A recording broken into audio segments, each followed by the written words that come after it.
Dear learners and respectable viewers, Assalamu alaikum. Today in my lecture I will discuss parts of speech, in which I will discuss what is speech and how many its basic parts. So firstly we discuss speech. What is speech? Speech means utterance. Speech means articulation. A simple definition is the articulation of meaningful human sounds are called speech. A single word that uttered by our mouth is called speech. Even yes, no, God हमारी speech कराती है। Even हम किसी खुशी के वक्त में, किसी गम के वक्त में हम चीख मारते हैं जो किसी ख़ास इवेंट को ज़ाहिर करती है, वो मीनिंगफुल स्पीच चीख हो तो उसको भी हम स्पीच कहेंगे। तो आम तौर पर मुझ में ये तासुर पाया जाता है कि एक आदमी जो डाइस पकड़ा होकर किसी पंडाल में या किसी हॉल में बात कर रहा हो, उसको कहते हैं स्पीच कर रहा था। हालांकि इसका मतलब कतई नहीं है कि वो स्पीच का मतलब तकरीर होता है। स्पीच का मतलब कतई तकरीर नहीं होता, इसलिए हम उसको स्पीच कह देते हैं क्योंकि उस पंडाल में, उस हॉल के अंदर उस आदमी की जो आवाज़ है वो डोमिनेंट होती है, वो प्रोमिनेंट होती है और वो बज़ाहिर वो आदमी ही उस पूरे पंडाल या हॉल में गुफ्तगू कर रहा होता है। तो हम सिंपली ये कहेंगे a single word that utter by our mouth is called speech that have some meaning. तो आगे बढ़ते हैं। जो हम रोज़मर्रा की गुफ्तगू है वो उसको हम पार्ट्स ऑफ स्पीच कह सकते हैं। जिसको हम जो रोज़मर्रा बातचीत करते हैं वो कितने पार्ट्स पर मुश्तमिल है उसको डिस्कस करने जा रहे हैं। Our daily discussion, our daily speech that have mainly 8 parts. First one is noun, second one is pronoun, third one is verb, fourth one is adverb, fifth one is adjective, sixth one is preposition, second last is conjunction, and last one is interjections. Now I will discuss all these one by one. First of all, I want to discuss here noun. Noun means naming words. वो अल्फाज जो नाम ज़ाहिर करें, simple. The name of any person, place or thing is called noun. Naming words are called noun. हर वो अल्फाज जो नाम ज़ाहिर करें किसी शख्स का, किसी चीज़ का, किसी जगह का, वो नाउन कहलाते हैं। As in science we discuss anything that occupy space और have some weight is called matter. हर वो चीज़ जो वज़न रखती है, जगह घेरती है, मैटर कहलाती है। और मैटर के बगैर हम कह सकते हैं कि साइंस का स्टडी अधूरी होगी, क्योंकि साइंस का पूरी रिसर्च वर्क जो है मैटर के इर्द गिर्द घूमता है, उसकी जितनी भी काइंड्स के इर्द गिर्द घूमता है। तो हर मैटर की कोई ना कोई रिकग्निशन होती है, उसकी पहचान के लिए उसका कोई ना कोई नाम होता है और नेमिंग वर्ड्स को हम फिर नाउन कहते हैं। तो हम भी इवन इसको हम थोड़ा सा अगर मोल्ड करें तो हम ये कह सकते हैं एनीथिंग दैट ऑक्यूपाई स्पेस और have some weight is called noun in English grammatically. हर वो चीज़ वज़न रखती है, जगह घेरती है, उसका कोई ना कोई नाम होता है और नेमिंग वर्ड्स को हम नाउन कहते हैं। कोई भी चीज़, इवन मैं खुद एक नाउन हूँ। हर आपको जो कुछ नज़र आ रहा है हर चीज़ का नाउन है। आप वॉल है, वाइट बोर्ड है, बोर्ड मार्कर है, या माइक है, फ़ैन है, हर चीज़ जो नज़र आ सकती है, जिसको हम छू सकते हैं, जिसको महसूस कर सकते हैं, हर वो चीज़ जो जहाँ पर वज़न रखती है, जगह घेरती है, उसको हम नाउन कहते हैं। फर्दर हम नाउन की बहुत सारी काइंड्स हैं जो इंशाल्लाह ताला हम नेक्स्ट किसी लेक्चर में ज़रूर डिस्कस करेंगे। आगे हम, क्योंकि आज का टॉपिक हमारा पार्ट्स ऑफ स्पीच है, तो हम इसी पर फोकस करते हैं। Next is pronoun. Pronoun means pro plus noun, words that replace nouns. वो अल्फाज जो नाउन्स को रिप्लेस करते हैं। Actually it is a human tendency, inborn tendency, इंसानी फितरत है कि वह हमेशा से अपनी आसानियों के लिए काम करता रहा है। जितनी भी तहकीक हुई है, जितनी भी रिसर्च हुई है, जितनी भी इन्वेंशंस हुई हैं, डिस्कवरीज हुई हैं इंसान ने, जो आज हमारे इर्द गिर्द जो लग्जरियस लाइफ है, हमारे पास जो सहूलतें हैं, ये सारे इसी एक इंसानी फितरत की वजह से है, क्योंकि इंसान ने हमेशा नई से नई चीज़ें पैदा करने की कोशिश की है जिनसे उनकी मेहनत कम लगे और रिज़ल्ट मैक्सिमम मिले। सेम यही रवैया बुक्स के अंदर, एक लैंग्वेज के अंदर ही पाया जाता है कि इंसान लैंग्वेज के अंदर भी ऐसे अल्फाज दोहराता है, बनाता है, क्रिएट करता है जिससे उसकी मेहनत कम हो और ज़्यादा वो मीनिंग निकाल सके, उसका ज़्यादा उसके फ़ायदे हासिल कर सके। Definition is the words that are used instead of nouns. वो तमाम अल्फाज जो नाउन्स की जगह पर इस्तेमाल होते हों वो प्रोनाउन कहलाते हैं और ये बड़े इंपॉर्टेंट हैं। मैं ये कह सकता हूँ कि अगर हम हमारी इंग्लिश में प्रोनाउन ना होते, जो उर्दू लैंग्वेज में भी इसके प्रोनाउन ना होते, तो हमारे लिए बोलना बहुत मुश्किल हो जाए।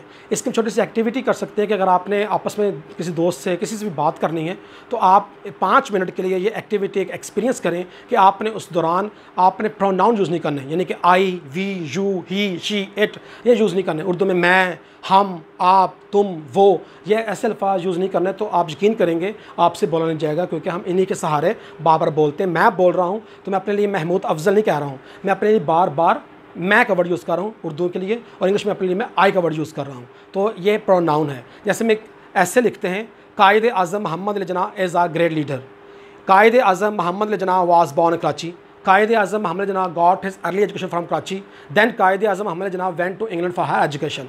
ये था अगर प्रोनाउन ना होते तो ऐसे करते, लेकिन प्रोनाउन के बाद में क्या किया, कायद Azam Mohammad Jinnah is a great leader, he was born in Karachi, he got his early education from Karachi, then he went to England for higher education. अब हमने कायद आज़म मोहम्मद जना की जगह पर एक वर्ड यूज़ किया एच और ई का कम्बिनेशन ही, जो कि ज़ाहिर कर रहा है कायद मोहम्मद जना को, तो ये प्रोनाउन है। इसने बहुत आसानी पैदा कर दी, हम कम वक्त में ज़्यादा काम कर सकते हैं। हमें किसी को मुखातब करना है तो हम कैसे मुमकिन है, अगर आपके सामने 1000 लोगों का मजमा इकट्ठा हुआ है तो आप सबके नाम नहीं ले सकते। क्लास में अगर 50 लोग बैठे हैं तो सबके नाम नहीं ले सकते। आप सिंपली यू कह के उनको मुखातब करेंगे या आप कह के मुखातब करेंगे, तो ये प्रोनाउन है। जैसे कि I, we, you, he, she, it, they, etcetera. इनके आगे और फर्दर इनकी किस्में हैं, जैसे माई, माइन है, आर है, आर सेल्फ है, माई सेल्फ है, योर सेल्फ है, योर सेल्फ है, him, her, it, them, their, him self, her self, it self, ये सारी चीज़ें हैं।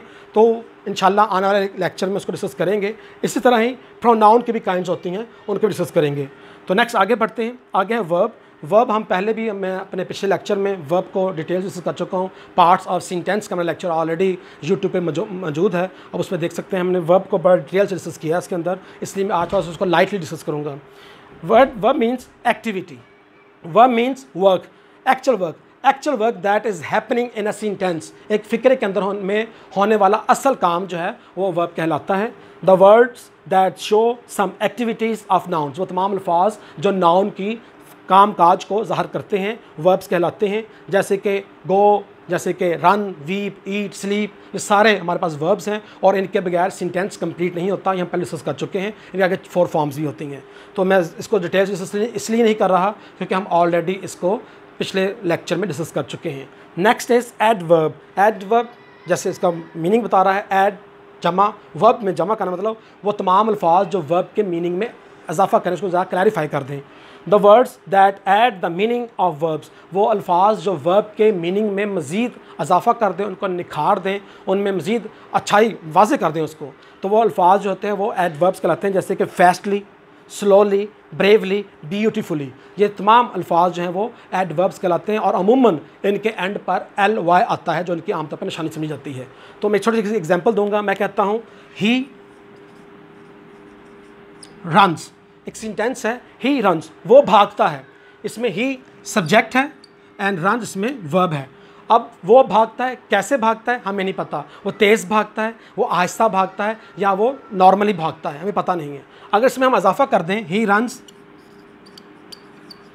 फास्टली, तो अब फास्टली ने बेसिकली रन्स के मीनिंग में इजाफा किया है। अब हमें पता चल गया कि ही रन्स फास्टली, वो तेज़ी से भागता है, वो तेज़ भागता है, हमें उसे भागने की जो रफ्तार है उससे आइडिया हो गया। तो ये कहलाते हैं एडवर्ब, जो किसी की मीनिंग में इजाफा कर दें। तो इस तरह ही आगे बढ़ते हैं। एडजेक्टिव नेक्स्ट है, तो इसमें कहते हैं क्वालिटीज़। एडजेक्टिव्स वो तमाम अल्फाज जो किसी खूबियाँ या खामियाँ, क्वालिटीज़ को ज़ाहिर करें, वो एडजेक्टिव्स कहलाते हैं। The words that show the qualities of nouns, वो तमाम अल्फाज जो नाउन्स की क्वालिटीज़ को ज़ाहिर करें, चाहे वो डीमेरिट्स हों चाहे वो मेरिट्स हों, उनको हम क्वालिटीज़ ही कहेंगे, वो हम एडजेक्टिव कहलाते हैं। जैसे कि fast, slow, brave, long, short, small, जब भी किसी वर्ड के साथ आते हैं तो उसको हम ये किसी की खूब, जिसमें कहते हैं he is a tall boy, वो एक लंबे कद का लड़का है। He is a brave man, वो एक बहादुर आदमी है। इसमें टॉल और ब्रेव ये दोनों ही एडजेक्टिव हैं। तो he is a smart boy, वो एक स्मार्ट बॉय है। तो she is a beautiful girl, वो एक खूबसूरत लड़की है, तो ब्यूटीफुल इसमें एडजेक्टिव है। तो एक उसमें खूबी ये है कि आम तौर पर जब हम एडजेक्टिव के आगे ly का इजाफा करते हैं तो ये एडजेक्टिव नहीं रहते बल्कि ये एडवर्ब बन जाते हैं। जैसे कि यहाँ पर फास्ट है, इसके आगे ly लगा तो जगह बन गया फास्टली। स्लो है एस और उसके आगे ly लगा तो बन गया स्लोली। ब्रेव है, इसके आगे ly लग गया तो बन गया ब्रेवली। तो आम तौर पर एडजेक्टिव के आगे जब हम ly का इस्तेमाल करते हैं तो ये बन जाते हैं एडवर्ब्स बन जाते हैं। Next is prepositions. Direction, position, ये भी हम लास्ट लेक्चर में पार्ट्स ऑफ सेंटेंस के अंदर डिटेल से डिस्कस कर चुके हैं, इसलिए आज इसको बड़ा शॉर्ट से डिस्कस करूँगा। Words that show the direction और पोजीशन ऑफ नाउन्स, वो तमाम अल्फाज जो नाउन्स की डायरेक्शन, सिमत को या पोजीशन, हालत को ज़ाहिर करें, वो अल्फाज प्रीपोजिशंस कहलाते हैं। जैसे कि to, in, on, at, for, from, by, with, up, down, beneath, beside, ये सारे हमारे पास एक्स्ट्राज जो हमारे ये प्रीपोजिशन है। और ये मैंने लास्ट में बताया था आपको कि ये बहुत पावरफुल होते हैं, पूरे बाज़ औक़ात पूरे सेंटेंस का मीनिंग चेंज कर देते हैं। तो वो तमाम अल्फाज जो किसी की नाउन के काम करने वाले की सिमत को ज़ाहिर करें, डायरेक्शन को ज़ाहिर करें, उसकी पोजीशन को ज़ाहिर करें, वो प्रीपोजिशंस कहलाते हैं। Next is conjunction. ये बेसिकली वर्ड निकला है जंक्शन से। आपने रेलवे का सफ़र किया होगा तो आपने देखा होगा कि बहुत सारे रेलवे स्टेशन आते हैं, इस पर लिखा होता है junction, Khanpur junction, Lodhran junction, Multan junction. Junction से क्या मुराद होती है?